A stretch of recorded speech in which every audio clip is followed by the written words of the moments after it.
Le président Paul Biya a encore une fois fait preuve de courtoisie diplomatique et adressé une lettre de félicitations à ses homologues internationaux. Cette fois, il a adressé ses plus sincères félicitations à Bernardo Arévalo pour son élection à la présidence de la Cour suprême du Guatemala. Désolé de vous interrompre, ce rapport peut contenir des commentaires soumis au choix de l'auteur.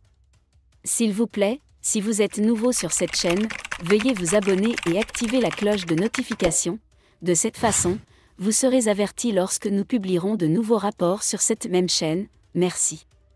Au Guatemala, Bernardo Arévalo a remporté l'élection présidentielle le 20 août. En tant que militant d'anticorruption, il a obtenu le soutien des électeurs avec 59% des voix. Il devance largement l'ancienne première dame Sandra Torres, qui a remporté 36% des voix. Le nouveau président prendra officiellement ses fonctions le 14 janvier 2024. Paul Biya a félicité le nouveau leader guatémaltèque dans une lettre polie et respectueuse.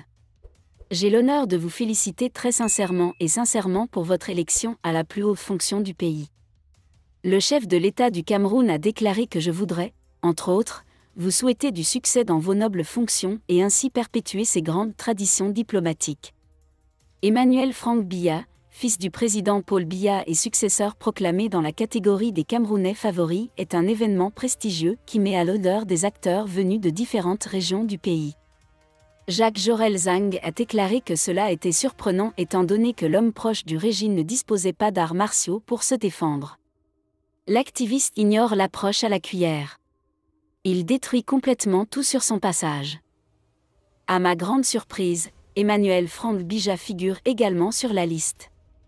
Qu'a fait exactement Emmanuel Frank Biya au Cameroun pour figurer dans cette catégorie?